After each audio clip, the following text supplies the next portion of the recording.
কালকে এসেছিল দালাল। তো দালালের সঙ্গে কথা বললাম, দালালের কথা শুনে তার রিয়াকশান দেখলাম।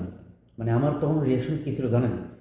ছিল যে তারে গরম পানি মেরে বা গরম তেল মেরে চামড়া ফুলে যায় না, ছিঁড়ে ছিঁড়ে তুলে ওখানে গরুর খায় যে লবণ, আর এক নাম্বার পাকা মরিচ, গাছের পাকা মরিচ, এগুলো একসঙ্গে মিক্স করে তার শরীরে যদি লাগিয়ে দিতে পারতাম তাহলে মনে দুঃখ করে মৃত্যু।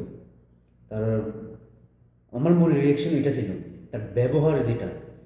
আমি যে কাম করি ওইটা মনে করেন পারবো 1 কেজি, দিছি 3 কেজি, তারপর আমি মাইনে নিছি। কিন্তু আমি কাম করি 3 কেজি, পয়সা দিতেছি 1 কেজির, আর 2 কেজি টাকা তারা মারি খাচ্ছে। আমি বললাম যে বাড়িতে যদি চলে যাই বা দেশে চলে যাবো 1 বছর পর, ও বলতে 12,000 রিয়াল লাগবে। আহ, মানে কি বলতাম, সহ্যর বাইরে। ভাই কাম আলহামদুলিল্লাহ ঠিক আছে, কাম ঠিক আছে। বলছে তোমাকে যে কামে নিয়ে আসছিল 8 ঘন্টা, 8 ঘন্টা পাইছো? হ্যাঁ 8 ঘন্টা পাইছি। বলছে খানা দানা দরকার ছিল। আমি বলি, হ্যাঁ ঠিক আছে। বলছে কামও ঠিক আছে, তোমার আর কি সমস্যা? আমি বলি, এবার কী সমস্যা মানে? আমার কোম্পানি আমার জন্য তোমার 3500 টাকা রিয়াল, 3500 রিয়াল পে করতে যা, তুমি আমার দিতেছো কত? মাত্র 1200, 1500 বা 1800।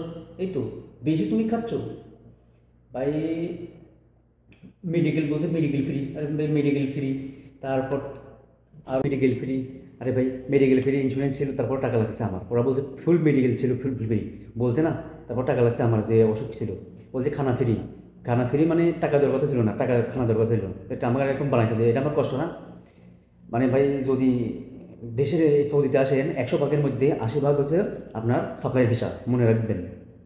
10% হলো ফ্রি ভিসা, আর 10% হলো মালিকানা ভিসা, 80% হলো দালালি ভিসা। এসব দালালের সাবধান। যে যদি দেশ থেকে আসতে চান, আপনার কোনো দালালকে টাকা দেন, বুকের উপর পা দিয়ে যদি টাকা তোলার ক্ষমতা থাকে তাহলে টাকা দেন। তাছাড়া সৌদিতে আসেন না, মানে এক করে নিজে ঘনিষ্ঠ আত্মীয় ছাড়া। তাছাড়া আমার মতো আসি, কাম ঠিক আছে আলহামদুলিল্লাহ, কিন্তু বেতন অনেক কম। যে আপনি কষ্ট করবেন বেতন কম পাবেন। আমার হিসাবে আমার কোম্পানিতে দিতেছে 1,30,40,000 টাকা আমার বেতন, আর আমার দেয় কত? সহ্যের বাইরে এগুলো, এগুলো বলার বাইরে। 2 বছর গোলামের মধ্যে কাটতে হবে, এর থেকে বেরোনোর কোনো উপায় নেই। বেরিয়ে পারবো কিনা জানি না, একটু ভিডিওটা বেশি করে শেয়ার করে দিন, কমসে কম এখান থেকে বেরোতে পারি নাকি দেখি। কারণ কোনো সৌদি আরব ভালো ভালো পজিশনে আছে, যেখানে আমাদের বাঙালিরা আছে, বুঝে কি কী কোনো সমস্যা হচ্ছে। আমি ফ্রি বিষয়ে তো আসিনি, আসছি সাপ্লাইয়ের বিষয়ে, আসি এখানে ফেসে গেছি। এখন ওরা 2 বছর আগে ছাড়বে না, আমি পালায় যাবো কি না এটাও বুঝতেছি না। পালায় চলে গেলে একেবারে রিজেক্ট, মানে রিজেক্ট মাই দিবে, চলে যেতে হবে। এবং বেশি করে শেয়ার করে দিন, কমসে কম এই ভিডিওটা, অনেক ভিডিও তো শেয়ার করে দিয়েছেন, যেন এটা শেয়ার করে দেন আমার একটু ভালো হয়ে যায়। কী করবো আল্লাহ জানে।